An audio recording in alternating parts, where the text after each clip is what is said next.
The chair recognizes the honourable member for St. Barnabas.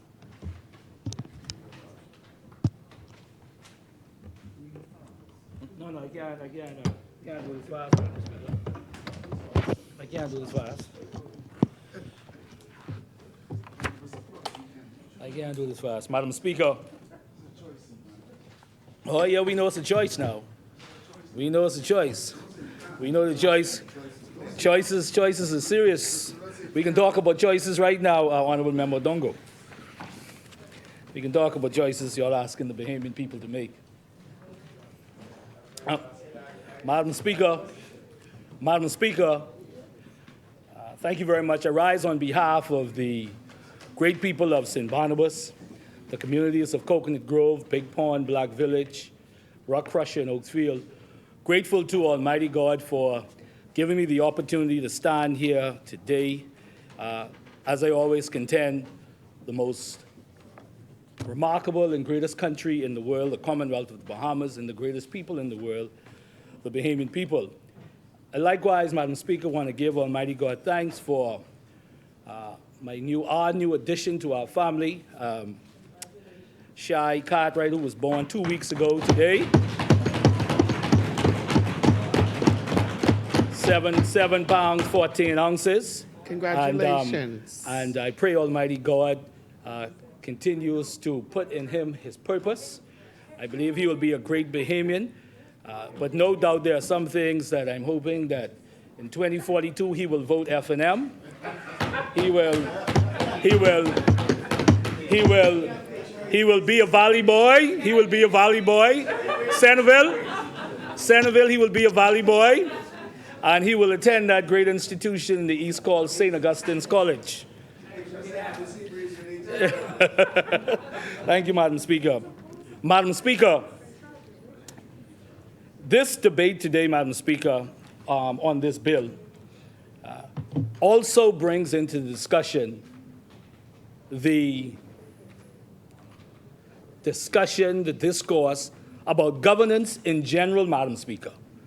About governance in general, Madam Speaker. And there is no doubt, Madam Speaker, as I say from the outset, Madam Speaker, as I get into the bill and talk about other things related to governance, Madam Speaker, that this government continues to fail the Bahamian people and fail the Bahamian people miserably, Madam Speaker.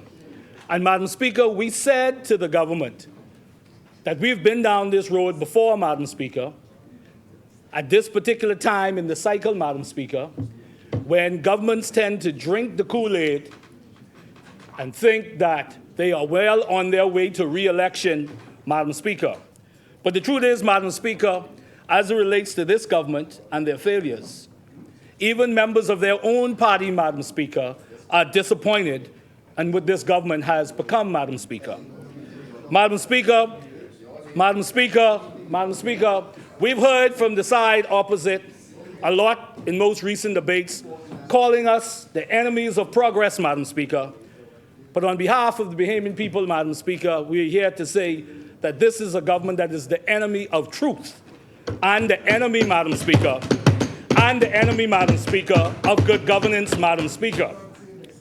Madam Speaker, this bill and this conversation about local government, Madam Speaker, to use the member for Marco City's words, they tinking around the edges, Madam Speaker, because, Madam Speaker, this government for 25 years, the Progressive Liberal Party, Madam Speaker, was nowhere to be found on local government. Nowhere to be found, Madam Speaker. It took the Free National Movement, led by the Right Honourable Hubert Ingram, to bring local government to the Bahamian people, Madam Speaker. Madam Speaker, I'm not sitting, Madam Speaker. What's the point of order? The chair recognizes... Madam Speaker, what's the point of order, Madam Speaker? The chair recognizes the honourable member for Marathon. Not Marathon. Yamacraw. Thank you very much, Madam Speaker. The member is out of... The member seemed to be unraveling like the member for Marco City. They're unhinged and telling the Speaker they're not yielding. This is a new behavior in the House, Madam Speaker. But nonetheless, we will go by the rules. The good member is probably misinformed or is trying to misinform the public. But Family Island commissioners and their officers were in place at the introduction of local government in 1996. And I know because my grandfather was a Family Island commissioner. They held offices that performed duties similar to local government. And to say that it was not on the radar for 25 years, it was formalized into legislation in 1996. But to say it's not on the radar of the government for 25 years is inherently untrue and misleading. And you cannot shout me down. You cannot shout me down. I'm standing on a point of order. The chair did not recognize you. The chair did not recognize you. Madam Speaker, the member is interrupting, and I'm asking for privilege because he is trying to. I'm standing on a point of order. Honorable member, I give privileges on both sides. So allow the member to address and make his point as to why he's saying that you're incorrect. To the Speaker. I need to understand why he said that. Like they say that, isn't he speaking? Isn't he going to have his 30 minutes and he's going to have his say? I don't know. I didn't see him on here to speak today. I don't see him on here to speak today. Go ahead. Thank you, Madam Speaker. Madam Speaker, as I restated, as I would like to make my point clear for the record, the member is misleading the public and the House. Yes. Local government in the form of, it wasn't formalized in legislation. However, Family Island commissioners ran offices on all Family Islands, and I know because my grandfather was one of them. I was formalized in 1996, and it was a form of local government. It was formalized into legislation in 1996, and to say that it wasn't on the radar of the government for 25 years is untrue and misleading, and I ask the member to withdraw and have some integrity. Thank you. Thank you, Honorable Member for And Yamaha. you could ask all day, and my standard for my integrity ain't what you say. So I ain't getting into that. Madam Speaker. So Madam Speaker, let's be clear. Just like minimum wage that they talk about they increase, it was the F&M that established minimum wage 25 years. So just in the same way for 25 years, the PLP could never be found related to workers and minimum wage. It was the F&M. So just like that, with all that talk, Madam Speaker, it was the free national movement. As much as they could stroke themselves to death, Madam Speaker, as much as they want to stroke themselves to death, Madam Speaker, lotion themselves to death, Madam Speaker, it was the F&M that brought local government, Madam Speaker. Thank you. Right? So they can lotion themselves all they want. Stop lotioning. Madam Speaker. Madam Speaker. But I'm straight. Madam Speaker. Get straight. That's the future right. One man on the stage that Oh, keeps on your life. Take them Madam cheeks Speaker. off your life. Madam Speaker. The chair recognizes the Honorable Member for Central and South Eleuthera. I only want to bring some clarification and to add to what the member for Yamacraw. Prior to 1996, and the Family Islands, there was a Board of Works, which the commissioner at the time held, which is similar to the administrator now. You had a commissioner, you had a Board of Works where officials were appointed on the board, right? And just like governments are continuous, and whether or not they choose to, Local Government Act, hold on, Local Government Act that came in 1996, was able to provide. Allow the member to explain. Was able to provide. I'm going to talk about local government. Was able to decentralize, because when you had the Board of Works and you had the commissioner, most decisions were still centralized, but were recommended by them. Local government. I'm telling you what I know. Local Government Act that came in, then decentralized a lot of these recommendations from the Board of Works. That's all. Thank you, Honorable Member. Barnabas, you may proceed. Members, as some members continue to try to diminish the achievements of the former Prime Minister, the Right Honorable Hubert Ingraham, and the F&M administration, right? It is what it is, Madam Speaker. Madam Speaker, I will read, Madam Speaker, the commentary from I Say What I Mean, and I Mean What I Say, Hubert A. Ingram in his own words. This is the commentary that leads to the section on local government, Madam Speaker. Madam Speaker, it deeply concerned Ingram that as late as the 1980s and 1990s, travel writers, Madam Speakers, reports reference pothole-filled, dusty, and unpaved roads on our family islands that serve to separate rather than unite communities, Madam Speaker. It goes on. A strong proponent of decentralized government, he had been, Mr. Ingram, attracted to the early promises of the PLP to introduce effective local government should they become the government, Madam Speaker.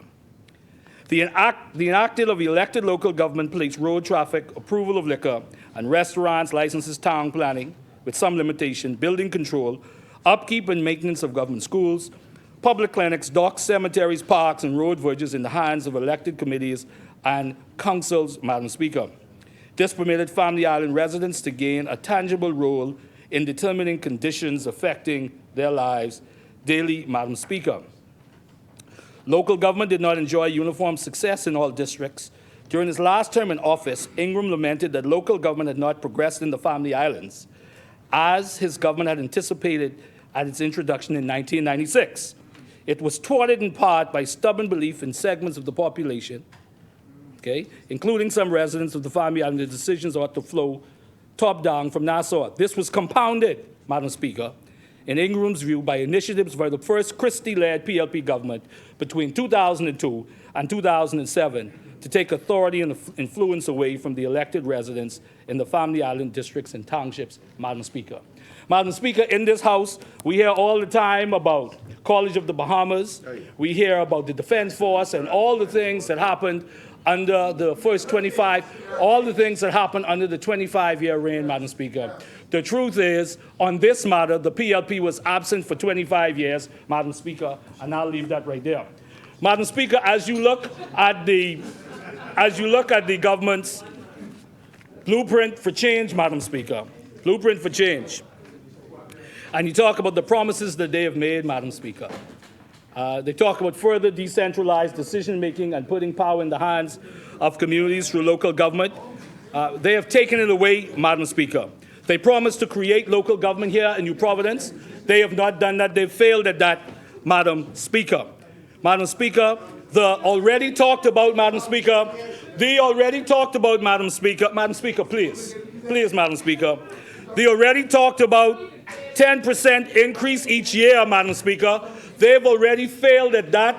They promised to increase the budget by 10% in these local governments, by 10%. They've only done it once, Madam Speaker.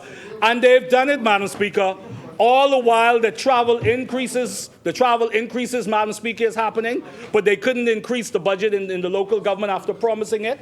This is all the while after spending $220 million, Madam Speaker, on consultants, Madam Speaker. And so it's a shame that the government has made this promise to increase government and councils by 10% their budget each year for 5 years, and they have not done so, Madam Speaker. Madam Speaker, also, they mention here empower local government to have revenue-raising powers and share jurisdiction over local affairs and community management and development. Madam Speaker, as is the case with their national economic plan, Madam Speaker, their only move, Madam Speaker, is to allow the opportunity to tax and add additional fees, Madam Speaker, instead of coming up with innovative ideas to increase revenue. But that's all they know, Madam Speaker, is to recommend a way for you to increase fees and increase taxes, Madam Speaker. Madam Speaker, I said a few minutes ago about this broader conversation about governance in the Commonwealth of the Bahamas, Madam Speaker. Most recently, Madam Speaker, there were some words talking about choices by the Prime Minister and this government, about the choices the Bahamian people should be making relative to a cost of living, Madam Speaker. Let's be clear, Madam Speaker. The cost of living in this country is high, not because Bahamians are making bad choices, it's because they have a government that has been making poor choices, and that's why the cost of living is high, Madam Speaker. So this government, Madam Speaker, they want to blame everybody but themselves, Madam Speaker. It ain't their fault. It's the Bahamian people's fault that they are suffering. That's what they want you to believe. That's their version. The Bahamian people are suffering because of our choices, your choices, Madam Speaker, and it's a shame. Just like when the light bills were going up. The chair recognizes the honourable member for Bain and Grantstown. Madam Speaker, I hear the member. I was outside catching a sunbreak. And I heard the member of Parliament for St. Barnabas talk about the increase. Talk about the increase on the backs of the Bahamian people. But Madam Speaker, I could remember. Madam Speaker, that it was this administration, that administration there, that increased VAT by 60%. It wasn't this administration, Madam Speaker. It was the Free National Movement that increased VAT by 60% on the backs of the Bahamian people. This administration, Madam Speaker, in difficult times, this administration, Madam Speaker, when we came into office, we decreased VAT to 10%, as opposed to the 12% which they had. So when he began to speak about the cost of living, everything has a ricocheting effect, Madam Speaker. And governments are continuous, Madam Speaker. Governments are continuous. But we had the opportunity, we came into power, and we did what we thought was best for the Bahamian people, which is to reduce VAT by 10%. But he comes into this house every time we speak and talk about crime and increase in cost of living. And I think he needs to look in the mirror and see exactly who caused the increase on the backs of the Bahamian people. It was that administration, Madam Speaker. Thank you, honourable member. Speaker, I find this so fantastic in this. I find this unbelievable and remarkable. Unbelievable and remarkable that the member stands up and talks about looking in the mirror. If anybody who needs a mirror is this government, because they have convinced themselves that they're doing well for the Bahamian people. But you take 10 steps outside this house and listen to what the Bahamian people are saying. The member talks about increasing taxes. When VAT was introduced in 2015 by the PLP government, they put VAT on bread basket items. And then in 2018, the F&M took VAT off of bread basket items. And then in 2021, the government, this same PLP government, Madam Speaker, increased the VAT on bread basket items that affect the poor. 100%. Only one government, Madam Speaker, one government has put VAT on bread basket items and affecting the poor, and it's the Progressive Liberal Party. Get it right, Madam Speaker, and it's a shame. But what they want the Bahamian people to do, they talk about choices, they want the Bahamian to drink water and hot dog sauce. That's what they're saying to the Bahamian people. That's what they're saying to the Bahamian people, right? Yeah, and buy 3-piece suits, hot dog sauce. That's what they want the Bahamian people, because they're saying to the Bahamian people, Madam Speaker, that it is your fault. That it is your fault, the choices you are making, Madam Speaker. And the truth is, Madam Speaker, talking about this increase in minimum wage, Madam Speaker, their increase in minimum wage has not outrun the amount of taxes they've put on the Bahamian people. So on one hand, you put some money in the pockets of the Bahamian people, and then take it out in the next pocket. The Bahamian people are not fooled, Madam Speaker. The Bahamian people are not fooled. And talking about choices, when the election comes and the Bahamian people have to make a choice, they know what choice to make, because this taxing government has to go, Madam Speaker. This taxing government has to go, Madam Speaker. The chair recognizes the honourable member for Freetown. Madam Speaker, seeing as St. Barnabas has gotten bread basket in before lunch, I move that the House do sit beyond 1 p.m. to permit St. Barnabas to complete his contribution. Thank you. Is there a seconder? Thank you, honourable member. Hold on. It's been moved and seconded that the business of this House will now proceed beyond the 1 p.m. hour. As many are in favor will remain seated. Those opposed will stand. The business of this House will now proceed beyond the 1 p.m. hour. Chair recognizes St. Barnabas. And like I said, Madam Speaker, this conversation about local government and governance in general, Madam Speaker, the truth is, the high cost of living in the Commonwealth of the Bahamas is not just affecting members of the Free National Movement.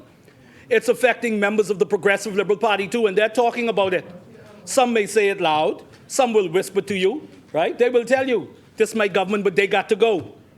Because PLPs pay high electricity bills, PLPs pay taxes, PLPs are ducking holes in the roads. We have the Road Traffic Department, Madam Speaker.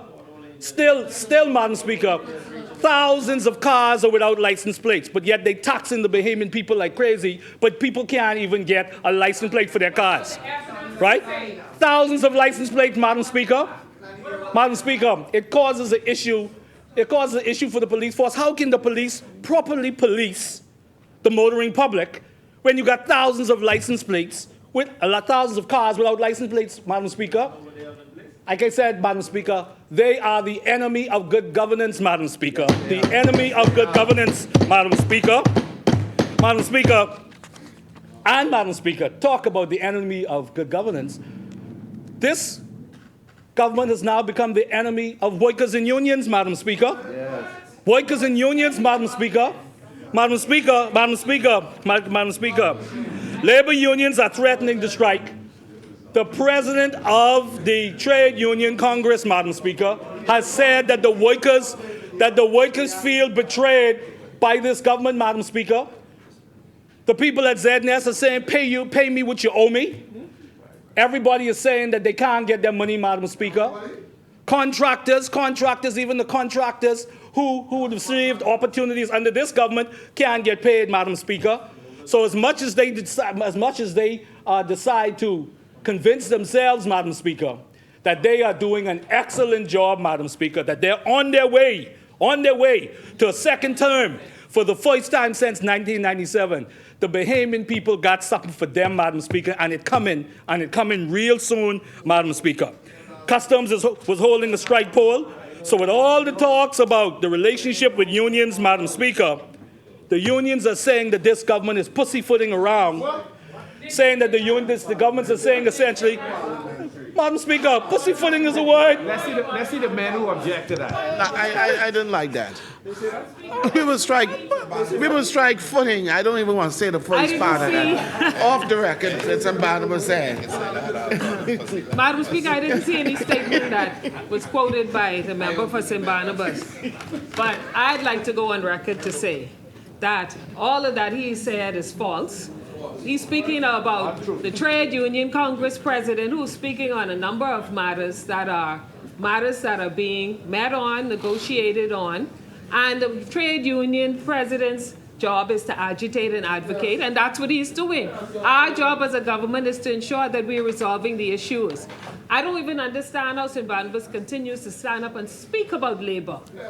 Because he says, oh, we shouldn't tote that we have signed up to yesterday 52 union agreements. Oh, we're not living up to our agreements. If we're not living up to our agreements, all of the money that has been paid out and in the pockets of workers, that didn't happen. All of the benefits that they're receiving didn't happen. You have to be honest, St. Barnabas. If we have trade unions agreements and there's one or two items that are outstanding that we are still resolving, then say that. But to say that we aren't honoring the agreements is dishonest. The same union president who we were speaking of has open door communication with us. He comes and speaks to us all the time, and then he says other things. So I'll leave that there. He says other things on the outside. So I will say this, Madam Speaker. Be quiet tonight. The same union president. Members? The same union. You should know. Members? Madam Speaker, Mr. Obie Ferguson, who is being St. Barnabas is quoting, is the same president who told Freetown that the worst day under the PLP is better than the best day under the FN. So if we can take everything that is said, make make sure you quote him fully, because that last quote that you use is inaccurate, and I don't see it anywhere in any of the statements. Thank you, Honourable Member. I am so grateful for the member of Golden Gates who made an attempt to clear that up, Madam Speaker. It was in the paper that the president of the TUC said that the government is not honoring its it's honoring the agreements. Honoring the agreements, Madam Speaker, that the government is not holding up its end of the bargain. That's what the government is saying. You see, Madam Speaker, TUC president, we will strike. Let me make that clear, Madam Speaker. The chair recognizes, Madam Speaker, the chair recognizes the honourable Madam member for Golden Gates. Madam Speaker, I've said this in this place and many other places before. What the opposition side doesn't recognize when it comes to trade unions is that they have a constitutional right, and anytime they strike, they have to get a trade certificate and a strike certificate from the Minister of Labor. So no strike is they have their certificate. So nothing is a surprise. But unlike the opposition, we don't hold back our unions from exercising their constitutional rights. We are not afraid to communicate with our unions. Over 90% of all that we're doing for our unions has been completed. However, we are still working and negotiating with our unions, and there are some matters, small matters that are still being resolved. Much more than we can say that the opposition ever did for labor in this country. So they do not have the moral authority to speak on labor in this country because they did nothing for labor. Thank you, Honourable Member. But, Madam Speaker, this, again, Madam Speaker, is a perfect example. As they wrap the table in here and convince each other, man, listen, and convince each other that this government is doing a superb job with the unions, Madam Speaker. Even as recent as this morning, Madam Speaker, on a local airwave, the president of the Bahamas Public Service Union said that the government is guilty of union busting. Union busting, Madam Speaker. Union busting. Union busting. BPSU, Madam Speaker. BPSU chief. Madam Speaker, and let me just say this, Madam Speaker. Madam Speaker, let me just say this.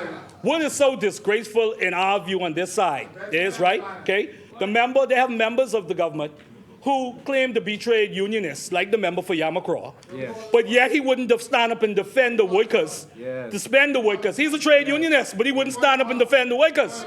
And he's very sensitive. The chair recognizes the honourable member for Yamacraw. Speaker, the member for St. Barnabas is extremely disingenuous and dishonest. The numbers don't lie, Madam Speaker. Members, The numbers tell the truth. The member obviously has an agenda, and he hasn't spoken on the bill, but we cannot let him perpetuate this level of untruth on the record. The member has said numerous statements on his feet about unions, and he has no moral authority and should be very ashamed to come in here and do it. The member does not know the definition, and I dare him to define the word that he is using, union busting, whilst he is on his feet, because there's no union busting. And if he can back up his statement with some evidence, I ask the union to table and present his evidence, because the government rejects that statement. And I would say on my feet, Yamacraw challenges St. Barnabas to define what union busting is. thank he you, does honourable not know. member. Madam Speaker, obviously the member misses the classroom. But he doesn't have to teach anybody here today, Madam Speaker. So, Madam Speaker, as I was reading, Madam Speaker, BPSU chief accuses government of political favoritism. This is the chief of the Bahamas Public Services Union, Madam Speaker. So again, Madam Speaker, as much as the government rails on and on about what they've done for unions and workers in this country, as it states today, Madam Speaker, the unions say they feel betrayed. They feel betrayed by this government, Madam Speaker. And as much as I hear the member for Golden Gates, who has said that it is proper, understandably, for the President of the Trade Union Congress to agitate on behalf of the workers, there is no doubt that the agitations that are being made by members of the trade union community is that they are not happy, they are not pleased, they are dissatisfied with the way this government is treating workers and labor unions in the Commonwealth of the Bahamas, Madam Speaker. No doubt about it, Madam Speaker. They can't get around it, Madam Speaker. Madam Speaker, this conversation again about the cost of living and the government telling the Bahamian people that it's their choices why their lives are so hard, Madam Speaker. That tells you right there that that's when the government has to go, Madam Speaker. When a government blames the Bahamian people for all of the stress and the burdens that they are experiencing, Madam Speaker. Madam Speaker, Madam Speaker. The chair recognizes the honourable member for Freetown. Madam Speaker, setting relevance aside, if St. Barnabas wishes to be accurate, the remark is how much your lifestyle costs is driven by choices that you make. That's not saying that your life is hard because of choices that you make.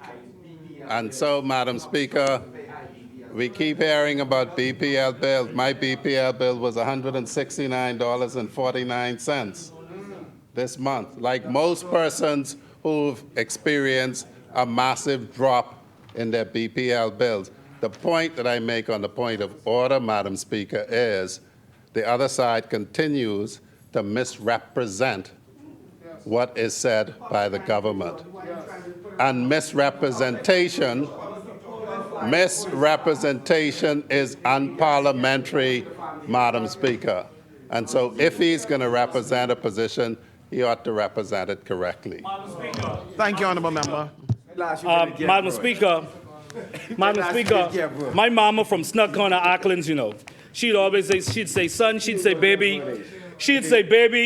you know, be careful that your response isn't worse than the initial response. Make it worse. So the member just got up, right? And what he is saying to the people of Camp Road and the other areas of Freetown, that your hurt is based on what you're doing, not what the government is doing. So what he is saying that yours electricity bills, Madam Speaker, that's what he's saying to the people of Camp Road. The chair recognizes the honourable member for Freetown. As far as I know, Madam Speaker, people from Snug Corner are quite as intelligent as people from Ragged Island. And they understand plain English. And they understand things like cutting your cloth suit to fit your cloth.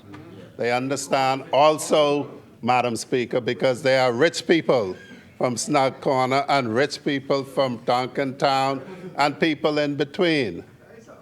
And the actual thing that is being said is that you are somebody who decides what you spend. And so, Madam Speaker, quite frankly, if he wants to hear what I have to say to the people in Freetown, it is that you make wise decisions, that the government understands what is happening, and the government is bringing relief. And we would really like to see his BPL bill this month as compared to last month. Because he can say whatever he wants to say, Madam Speaker, but they talk about something talking and things walking. And so I challenge him, Madam Speaker, to produce his BPL bills for this month and last month. Thank you, honourable member. Thank you. Madam Speaker, again, this is amazing. Because this is as when it comes to politics, one of the cardinal rules of politics I've been taught is, don't start blaming the Bahamian people for the problems you caused them. That's right. So they're blaming the Bahamian people now. They are blaming the Bahamian people. They are blaming the Bahamian people for their problems. The honourable member talks about the cutting of the cloth, Madam Speaker. That's the point. The government is only providing a small piece of fabric to cut. And that's what the Bahamian people are living with, Madam Speaker. That's what they're living with. That's what they're living with, Madam Speaker. Increased fees. Increased fees, Madam Speaker. Increased taxes, Madam Speaker. And Madam Speaker. Madam Speaker. And Madam Speaker. Madam Speaker. And Madam Speaker. And let me just share something else, Madam Speaker. Let me share something else that the Bahamian people have seen with this government. that they cannot avoid, that is inescapable, Madam Speaker, right? It seems that when it comes to some tax relief and lifting the burden, right? Okay, that the only people who gets that favor are foreigners, right? The foreigners, a government that say they come, a government that says that they got the people, Madam Speaker, right? Okay, so AG says that shipping firms may be excluded from corporate tax, right, Madam Speaker? So AG says shipping firms may be excluded from corporate tax, Madam Speaker, right? This reminds me of when they had the taxes for the cruise ship, and the cruise ship people call the government and say, listen, please, don't implement that tax right now. And what did the government do? The government backtracked. Madam Speaker, please. I love my brother over there, but please, Madam Speaker. So when the cruise lines call and cry, the government backtracked on the tax they implemented on the cruise ships. But the Bahamian people have been asking for tax relief, and the government will not budge. The government is not budge. And this is another indication, Madam Speaker, that the government is looking for ways to incentivize, Madam Speaker, looking for ways to incentivize another industry, Madam Speaker. But yet, Madam Speaker, they do not want to bring relief to the Bahamian people. Take VAT off a bread basket items and stop playing with the Bahamian people. But they won't do that, Madam Speaker. And medicines, Madam Speaker. Madam Speaker, it is truly sad that in a country where our population is facing daily with non-communicable diseases and people are fighting every day to stay healthy, Madam Speaker, as best as they can, the government still has put VAT on medications and still have it there, Madam Speaker. Yeah. So this government ain't serious. Yeah. And as the song say, Madam Speaker, they ain't walking it like they talk it, Madam Speaker. They ain't walking it like they talk it, Madam Speaker. They're not walking it like they talk it, Madam Speaker. Madam Speaker, yeah, they ain't walking it like they talk it. They ain't walking like they talk it. Madam Speaker, this issue, Madam Speaker. Young people say facts. Madam Speaker, this issue of crime, Madam Speaker. See that, Madam Speaker? Madam Speaker, so when we're talking about, these very pertinent issues that are affecting the Bahamian people, the members opposite are frustrated that you're talking about what the Bahamian people are going through, Madam Speaker. Madam Speaker, there's unfortunately, Madam Speaker, now 110 murders in the Commonwealth of the Bahamas, Madam Speaker. 110 murders in the Commonwealth of the Bahamas, Madam Speaker, right? And Madam Speaker, a recent IDB report talked about the hit to our GDP being $100 million, Madam Speaker. $100 million, Madam Speaker. So we know that the inability of this government to address the crime problem is not only a national security issue, it's an economic security issue, yes. Madam Speaker. Yes. An economic security issue.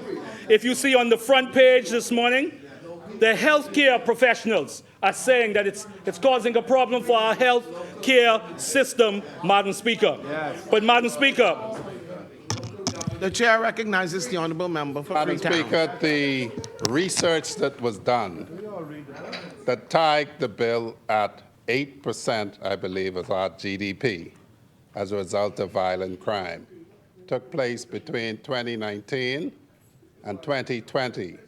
It's included in the small arms compass. And the one party, Madam Speaker, that should be very quiet about crime is the party that recruited very few policemen, that left this country in a state where police stations were being manned by 3 officers, that has left this country in a state where passing out 200 officers last week, 200 officers before that, about 600 to 800 officers still have us at a deficit. So they didn't understand the need to recruit. They didn't understand the need to provide equipment. They didn't understand the need to provide intervention programs in primary schools and high schools. And now they make noise, Madam Speaker. We are addressing it. Problems. Members, How that working out? Under you. All Thank your you. brilliant ideas, how is that working Madam out? Speaker, Madam Speaker, Madam Speaker, How is that helping? Madam Speaker, the Bahamian people want to know, how does the good member from Freetown's understanding helping the crime problem in the Commonwealth of the Bahamas as he sits as the Minister of National Security? Madam Speaker, in the budget debate earlier this year, we talked about the $220 million, not $2 million, not $20 million, $220 million that the government is spending on consultants. And we shared how that could get you 11,000 police cars, 11,000 police cars, some 1,700 clinics. The problem is you can't swing the Bahamian people because what they see is a government that continues to tax and spend, but where the priority needs to be placed, Madam Speaker. See, because you could talk all day that you're serious about crime and this issue and this issue. Put your money where your mouth is, Madam Speaker. Don't put the money in the $220 million in consultants. Put it in efforts, increase efforts, Madam Speaker. the chair recognizes the honourable member for Freetown. Madam Speaker, if we were not in Parliament, I might say something. But we are in Parliament. Yes. I would preach if we were not in Parliament. But as we're in Parliament, Madam Speaker, I would refrain from preaching and simply say this.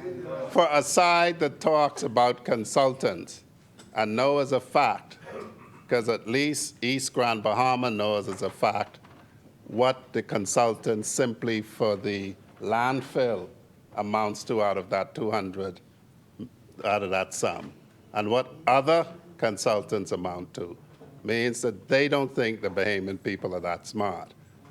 But if you don't leave police officers to drive 1,000 cars, and this is the problem they have, if you don't have manpower, equipment is another issue. And so, Madam Speaker, the public in Grand Bahama and Central Grand Bahama was there to witness it, sees manpower coming to the rescue, and in New Providence, they see it, and what they did not see is that focus in keeping the manpower up, the equipment up, keeping the diversionary programs up. Because by the time the young man is 18 or 19 and it's decided that he can discharge 70 rounds to kill one man, that didn't happen in 2 years, that didn't happen in 3 years. And so if we're going to be honest, if they want to be taken serious, they'll get serious. Thank you, honourable member. Madam Speaker, Madam Speaker, this is from Madam Speaker. This is from the Minister of National Security, dated October 29, 2024. We are raising murderers. We have to cease doing that. So what is the government doing about that, Madam Speaker? What is the government doing about that? All right, Madam Speaker. We have yet, Madam Speaker, with all due respect to the member, who I respect highly, we have yet to hear, Madam Speaker, any real comprehensive and effective solutions brought to this House by the government through the member for Freetown, who's the Minister of National Security, on this issue of crime in the Commonwealth of the Bahamas, Madam Speaker.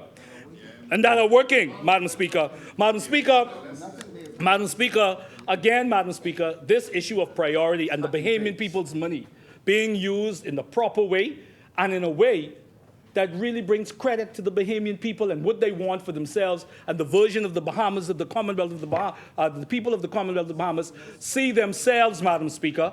It's not happening, Madam Speaker. So when they see a government take monies from the blind and the deaf, right? The blind and the deaf and the handicapped and move money from them, from them, Madam Speaker. I say it again. The government of all places, they could have moved it from travel by OPM. They could have moved it from any other place, Madam Speaker, to move money from the blind, the deaf, and the handicapped in this country. Madam Speaker, that's what's real, Madam Speaker. And Madam Speaker, Madam Speaker, Madam Speaker, Madam Speaker, Madam Speaker, Madam Speaker, we see a prison that's gone from 40 million now to 100 million, Madam Speaker. 40 million to 100 million, Madam Speaker. We see a bridge, Madam Speaker, that's gone from 30 million to 100 million, Madam Speaker. The chair recognizes the honourable member for Freetown. Dishonesty is something that is not well placed, Madam Speaker. I would, Madam Speaker, ask that the member table the plan and the pricing of the prison at 40 million and table the plan and the pricing of the prison at 100 million and do the same for the bridge he's about to talk about. Because this is supposed to be an honorable place where you speak facts. Facts. And facts isn't what somebody says, it's a fact. He has asserted, Madam Speaker, a fact. And so at the end of the day, if he's unable to produce the facts, he ought to withdraw. Thank you, honourable member. Member? Madam Speaker, new prison cost rises by 50 million, right? This is dated May 2nd, 2023. The Davis administration has expanded its construction plans for the Bahamas Department of Corrections, moving it from just 40 million, just a 40 million high-medium security facility to a 90 million correctional institution, Madam Speaker. All right, Madam Speaker? So, Madam Speaker, I'm so done, Madam Speaker. For Freetown. Speaker, I have said this before. Something that a friendly reporter writes is not a fact. There is an assertion, Madam Speaker, that there was a starting point. You produce that very simply. If you don't have the information, you can ask the reporter who wrote the story to give you the information. But to come in this house, and assert as a fact, that's your word. As a man, you take responsibility for your word. So the question is if he's able to produce the facts that underlie that and many of the other things that he says, he should table it or withdraw it. Thank you, honourable member. The chair recognizes the honourable member for Central and South Eleuthera. The member for St. Barnabas made a comment about Glass Window Bridge going from 30 million to 100 million. I don't have no problem naming the facts. But when the former Minister of Works made that statement, I like the member for Freetown. You know, if I wasn't in there, you know, but like boy, you want to talk, Marco City, but anger management. but the former minister, when he was Minister of Works, spoke about the preliminary estimate, basically, for the bridge. There was no proper engineering done, completed. All of that had to be completed. Also, it didn't take into account where the former Contractor Association president spoke increase in costs of 25% over the pandemic alone. So if you just take the 25% into account. But all of that wasn't done. But what I would say is when the former minister spoke about the increase in the bridge, the main part they miss out. At the end of that statement, he says, I am embarrassed that the opposition does not know how to speak about issues like this. That was the main point of the speech, and they miss all that out. The former Minister of Works is embarrassed that the opposition cannot defend what they should be defending. How much more time? How much more time I got? Still 2 minutes. You don't know the figures you're unable to say? We're going to put them out for RFP. They'll be populated. They'll be properly QS'd and all of that. Thank you, honourable member. Thank you, Madam Speaker. Madam Speaker, the reality of it again, Madam Speaker, the government continues to tax the Bahamian people like crazy, Madam Speaker, and spend like crazy, Madam Speaker. Madam Speaker, I want to, as I prepare to take my seat, also, Madam Speaker, this government, Madam Speaker, has been brutal to senior women in the public service, Madam Speaker. Brutal to senior women in the public service as they've sent a number of senior women in high positions home, Madam Speaker, sent a number of them home, but yet they say they are for the empowerment of Bahamian women, but they've sent a lot of senior public servant women home, Madam Speaker. The chair recognizes the honourable member for Nassau Village. Again, I would ask that the member retract his statement. This government has not been brutal to female members of the government. I would ask that be stricken from the record. On what basis?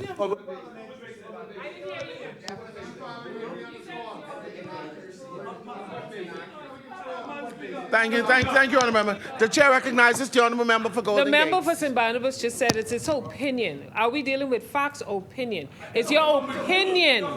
It's your opinion that we are victimizing? Because if we are victimizing, I'd like you to share that information so that as the minister responsible, I could research. Like I said, it's my opinion. It is my opinion, Madam Speaker, that the government has been brutal relative to a number of senior women. Yes. Let him complete the statement. Thank you, honourable member. Madam Speaker, Madam Speaker, Madam Speaker, Madam Speaker, Madam Speaker, in the area of customs, Madam Speaker, in the area of customs, data processing, Madam Speaker, and local government, Madam Speaker, Madam Speaker. For women, you didn't stand up for them. You will stand up here now. Madam Speaker, That statement? You better stop. You gotta Madam stop Speaker, joking. Stop joking. Madam Speaker, please, Stop Madam joking. Speaker, may. Stop joking. Madam Speaker, again, I talked about as I began this debate, where the government always throws this thing that we are the enemies of progress. But the Bahamian people see now, Madam Speaker, that this government, Madam Speaker, is an enemy of the truth. They're the enemy, Madam Speaker, of good governance, Madam Speaker. They say one thing and they do the next, Madam Speaker. They said BPL would not be privatized, but BPL has been privatized, Madam Speaker. Been privatized, Madam Speaker. So, Madam Speaker, as I take my seat, Madam Speaker, I want us to pay close attention, Madam Speaker. The Bahamian people have paid close attention throughout these 3 years, and particularly today, that this government, when you talk about their pain and their suffering and what they're going through, not just F&M, but PLPs and everybody, this government dismisses it, and in many cases they've laughed and squawked at it, because they say that what the Bahamian people are living is not based on the choices of the government, it's based on the choices that they make, Madam Speaker. Yeah. So the Bahamian people know that they are going to choose right, and no government should tell them, Madam Speaker, essentially to drink water and eat hot dog sauce, like I said, Madam Speaker. Thank you, Madam Speaker.